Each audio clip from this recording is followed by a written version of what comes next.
वालेकुम friends, MGT one और financial accounting का आइडिया सोल्यूशन के साथ हाजिर है।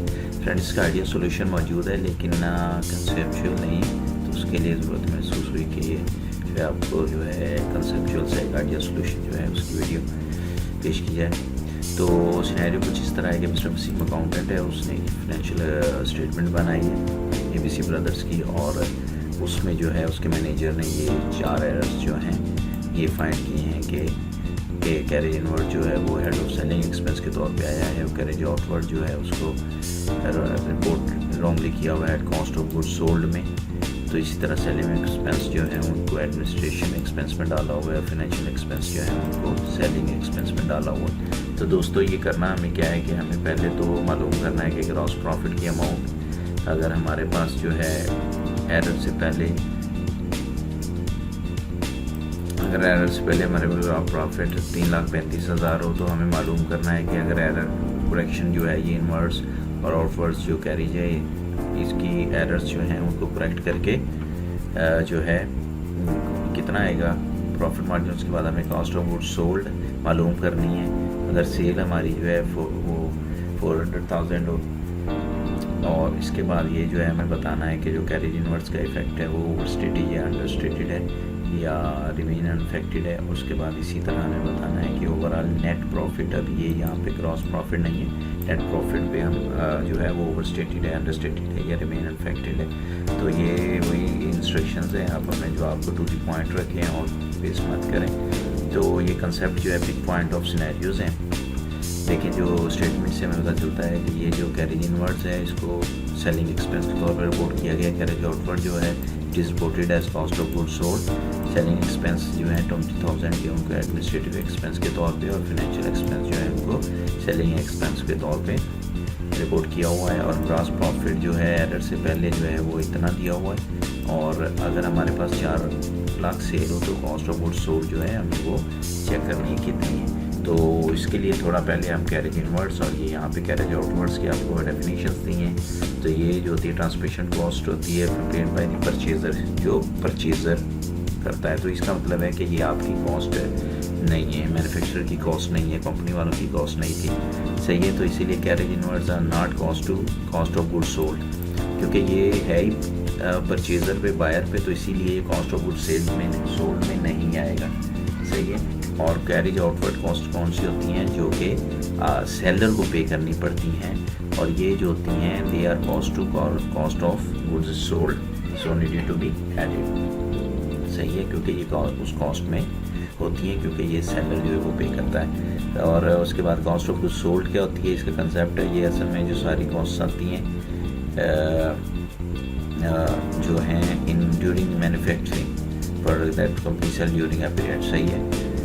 Only costs included are directly tied to the production of the product। इस तरह selling and general financial cost have nothing to do with cost of goods sold। इसी तरह cost of goods sold जो है उनका एक रिलेशन है कि ग्रॉस प्रॉफिट में से अगर सेल्स में से ग्रॉस प्रॉफिट में से अगर सेल्स निकाल दी जाए तो ये जो है कॉस्ट ऑफ गुड्स है। जो ग्रॉस प्रॉफिट वो sales minus cost of goods होता है, तो कॉस्ट ऑफ गुड्स जो होती हैं वो ग्रॉस प्रॉफिट माइनस सेल्स, ये एक फार्मूला होता है। तो ये एक सैंपल के तौर पे ये दी हुई है, देखिए इसमें रॉ मटेरियल की कॉस्ट शामिल होती है कंसेप्ट्स के लिए।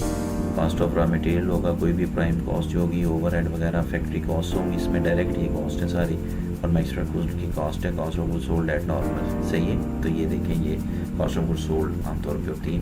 तो उसके बाद ग्रॉस प्रॉफिट क्या होता है, gross profit sales minus cost of goods sold होता है। और नेट प्रॉफिट क्या होता है, ये gross profit minus other expenses, working expenses भी जिन्हें कहते हैं, इनमें से ये other expenses depreciation, amortisation, interest, taxes वगैरह होते हैं ना, फाइनेंशियल एक्सपेंसेस। तो ये जो सारे कंसेप्ट यूज़ होंगे। और अब हम देखते हैं कि हमें क्या करना है कि पहले हम इसकी स्टेटमेंट हमें सेल्स 4 लाख दी हुई थी, ग्रॉस प्रॉफिट हमारा 3,35,000 था। तो ये देखें cost of goods before correction इतनी थी कॉस्ट ऑफ गुड्स। तो अब हमने करेक्शन असल में क्या किया, कैरेज इनवर्ड पहले जो है वो उसने सब्ट्रैक्ट किया हुआ था, वो सेलर की कॉस्ट उसने जो है डाली हुई थी, वो सेलर वाली कॉस्ट जो है परचेज़र को डाली हुई थी, तो इसीलिए वो जो है पहले डिडक्ट हुई थी, अब हम उसको ऐड करेंगे। इसी तरह कैरेज आउटवर्ड जो है पहले वो ऐड हुई थी आप उसको डिडक्ट करेंगे। तो जब ये हम करेंगे, ये 65,000 में 35,000 ऐड करके इसमें से डिडक्ट करेंगे जो रॉन्ग पहले होगी थी, अब हम करेक्शन कर रहे हैं। तो ये कैरेज आउट वर्ड पहले उसने जमा किया था, जबकि इसको माइनस करना चाहिए था क्योंकि इसको उसने दूसरे अकाउंट में डाला हुआ था। सही है, सेल उस एक्सपेंस में। तो अब ये टोटल हमारी जो है कॉस्ट ऑफ गुड्स सोल्ड आ जाएगी 85,000, ये जो कि हमारा दूसरा क्वेश्चन भी है। तो इसी तरह हमारा ग्रॉस प्रॉफिट क्या हो गया, अभी sale minus cost of goods sold. तो ये सेल्स टोटल ये 4 लाख है, तो 85,000 उसमें से अगर निकाल दें तो हमारा ग्रॉस प्रॉफिट जो है आफ्टर करेक्शन कितना हो गया, correct amount of gross profit if gross profit for was 3,35,000। तो ये हमारा ग्रॉस प्रॉफिट आ गया। तो इसमें हमारे पास अगर हम इस सेल्स को यूज़ नहीं भी करते तो हमारे पास 3,35,000 अगर हमारा पहले आ रहा था प्रॉफिट, ये देखें। तो अब हमारे पास पहले कितना आ रहा था 65,000 कॉस्ट ऑफ गुड्स, लेकिन हमारी एक्चुअल कितनी कॉस्ट ऑफ गुड्स 85,000। तो इसका मतलब है हम 335,000 में से पहले हम कितना निकाल रहे थे 65,000 निकाल के। तो अब हम ये कितना डिफरेंस इसमें कितना है 85,000 और 65,000 का डिफरेंस कितना है 20,000। तो 20,000 के डिफरेंस जो है हम अगर हमें सेल्स ना भी मालूम हो तो हम इस डिफरेंस के जो है उसको हम टोटल ओवरऑल प्रॉफिट में से अगर माइनस कर दें तो हमारे पास क्या आ जाएगा आफ्टर करेक्शन ग्रॉस प्रॉफिट आ जाएगा। जितना डिफरेंस है हमारा कॉस्ट ऑफ गुड्स सोल्ड का करेक्शन में उतना ही हमारा आएगा ग्रॉस प्रॉफिट में, क्योंकि हमारे पास sales minus cost of good sold होता है। तो 20,000 का डिफरेंस आ गया। तो ये हम इस तरह से भी निकाल सकते हैं, और अगर हमें सेल्स नहीं भी दी हो तो हम क्या करेंगे, याद रखें कि हम जितना डिफरेंस करेक्शन से पहले की इसकी कॉस्ट ऑफ गुड्स हैं और करेक्शन के बाद जो कॉस्ट ऑफ गुड्स हैं उनका जितना डिफरेंस आएगा वो डिफरेंस जो है उसको हम डिडक्ट करेंगे, क्योंकि 20,000 है उसको डिडक्ट करेंगे तो ये हमारे पास इसका ग्रॉस प्रॉफिट आ जाएगा आफ्टर करेक्शन। ये करेक्शन के बाद हमारी कॉस्ट ऑफ गुड्स सोल्ड जो है उस पर 20,000 का इंक्रीज़ हुई है, तो इसीलिए हमारे पास ग्रॉस प्रॉफिट में डिक्रीज़ हो जाएगा। सही है, तो ये वो कंसेप्ट पॉइंट्स हैं जो ऊपर थे और जो इस क्वेश्चन में आप यूज़ कर सकते हैं। इसी तरह अगले क्वेश्चन में वही हमने चीज़ मालूम करनी है, सिर्फ कॉस्ट ऑफ गुड जो है करेक्ट हमने जो की हुई है cost of good sold if the reported amount. तो अभी देखें तो इसमें ये इस तरीके से ये सीधा सीधा आ गया हमारे पास स्टेज में। दूसरा तरीका ये इसका है कि हमारे पास क्योंकि सेल्स अब उसने कितनी दी हुई है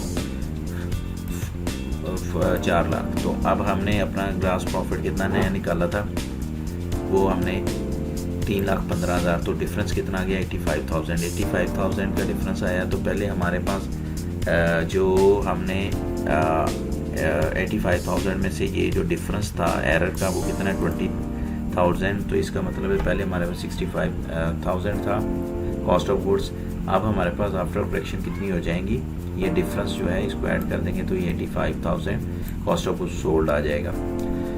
तो ये वाले कंसेप्ट हैं इसके, ये स्टेटमेंट्स आप जो है इनके थ्रू ये कर सकते हैं।